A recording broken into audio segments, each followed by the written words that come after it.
il nous est tous déjà arrivé un jour ou l'autre de nous demander ce que cela ferait de vivre sur une autre planète. Personnellement, je sais que cette idée m'a déjà traversé l'esprit, comme une envie d'aller voir ailleurs, tu vois, et peut-être même interagir avec d'autres types de créatures qui vivent dans l'espace. De nos jours, de telles idées semblent tout droit sorties d'un livre de science-fiction. Mais dans le futur, déménager définitivement sur une autre planète pourrait se révéler indispensable. Imagine l'étoile de notre système solaire comme une batterie.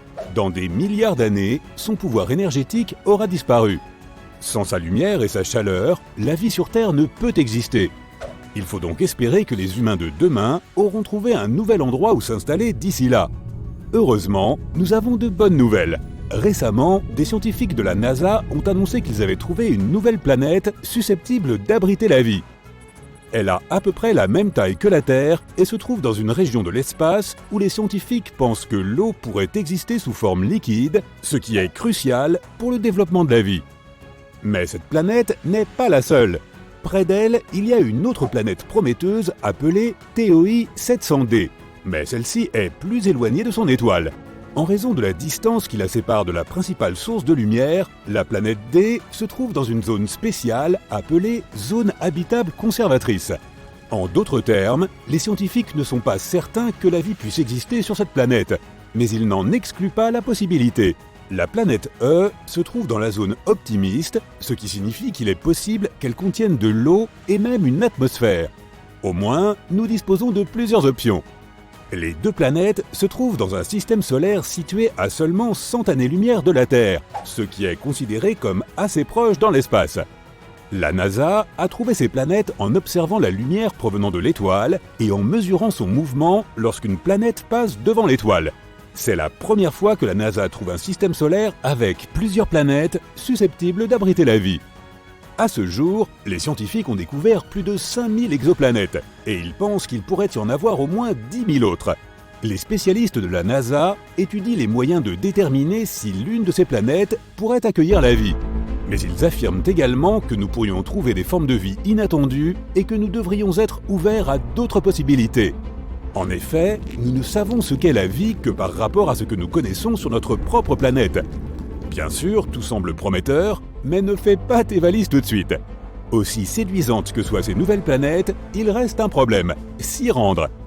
Depuis des décennies, les scientifiques cherchent à savoir comment les hommes peuvent séjourner dans l'espace et s'y épanouir pendant de longues périodes. Et le passé nous enseigne que ce n'est pas un projet facile. En 1962, John Glenn est devenu le premier Américain à se mettre en orbite autour de notre planète. Pour faire 3 fois le tour de la Terre, il a dû passer par des mois de préparation technique et physique. Aujourd'hui, les technologies de pointe nous aident à mieux connaître Mars. Les scientifiques ont découvert qu'il y a de l'eau et des matériaux sur la planète rouge qui pourraient être utiles à l'homme. C'est ainsi qu'est née l'idée d'envoyer des hommes sur Mars pour y séjourner dans un premier temps. La première mission habitée sur Mars est prévue pour la fin des années 2030 ou le début des années 2040 si tout se passe bien. Il s'agira d'un voyage aller-retour. Mais même si la NASA parvient à tout planifier correctement, le trajet complet devrait durer environ 500 jours. Tout dépend de la position de Mars et de la Terre sur leur orbite autour du Soleil. L'un des principaux problèmes de la vie sur Mars est la gravité. Tout d'abord, les astronautes arriveront sur la planète rouge après avoir vécu des mois en microgravité. Cela signifie qu'il leur faudra beaucoup de temps pour se remettre en forme avant de pouvoir commencer à explorer. En effet, évoluer dans des conditions de microgravité affecte fortement le corps humain. Cela peut entraîner une perte de masse osseuse et musculaire, ainsi qu'une modification du mouvement normal des fluides corporels qui ont tendance à aller vers le haut. Cela peut aussi exercer une pression sur les yeux et même des problèmes de vue. Mais Mars est juste ici, dans notre propre système solaire. Qu'en est-il des planètes situées à des années-lumière ? La réponse est encore sujette à débat. Il peut sembler intéressant de se déplacer très vite, à la vitesse de la lumière par exemple.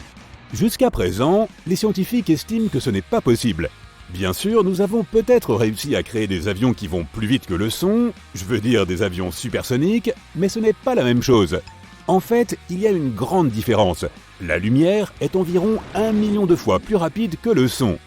En voyageant à la vitesse de la lumière, nous pourrions aller de la Terre à la Lune en 1 seconde, ou de Los Angeles à New York en moins d'1 clin d'œil. Mais qu'est-ce qui nous en empêche ? Certains disent que c'est l'énergie. Il est certes possible de faire en sorte que quelque chose aille très vite, mais cela demande beaucoup d'énergie.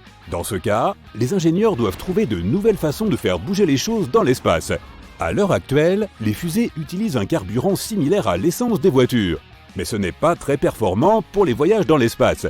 Il existe d'autres moyens de propulser un engin spatial, notamment en utilisant des forces électriques ou magnétiques. Une idée prometteuse consiste à utiliser une voile solaire qui ressemble à une grande et fine feuille de plastique pouvant être poussée dans l'espace par la lumière du soleil. Certains engins spatiaux ont déjà utilisé des voiles solaires et les scientifiques considèrent qu'ils pourraient atteindre jusqu'à 10% de la vitesse de la lumière. Si les autres planètes de notre système solaire se révélaient inhospitalières et que nous ne parvenions pas à inventer des vaisseaux spatiaux suffisamment rapides, nous aurions peut-être encore un choix. La fameuse option secrète C. Elle a été proposée pour la première fois par un scientifique qui a rédigé une étude passionnante sur un type de planète spéciale.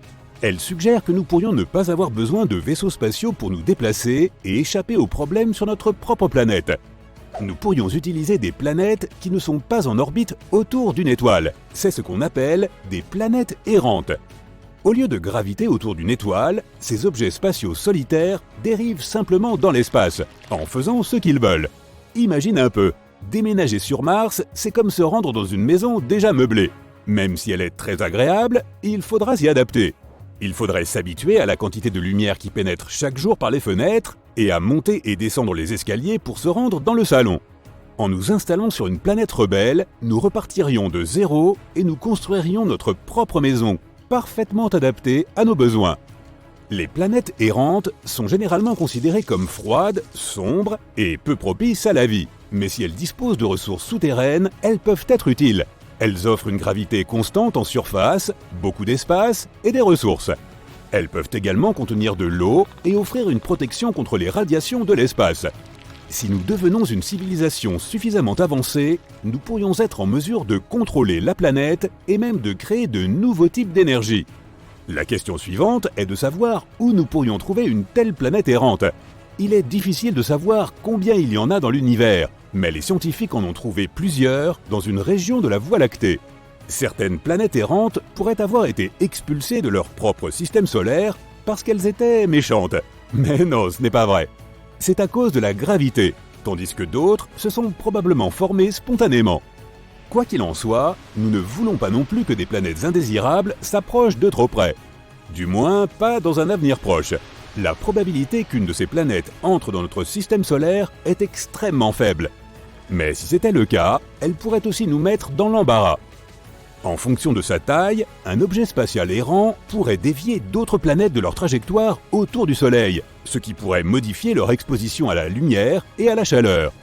Et s'il s'écrasait sur la Terre, ce serait évidemment une très mauvaise nouvelle.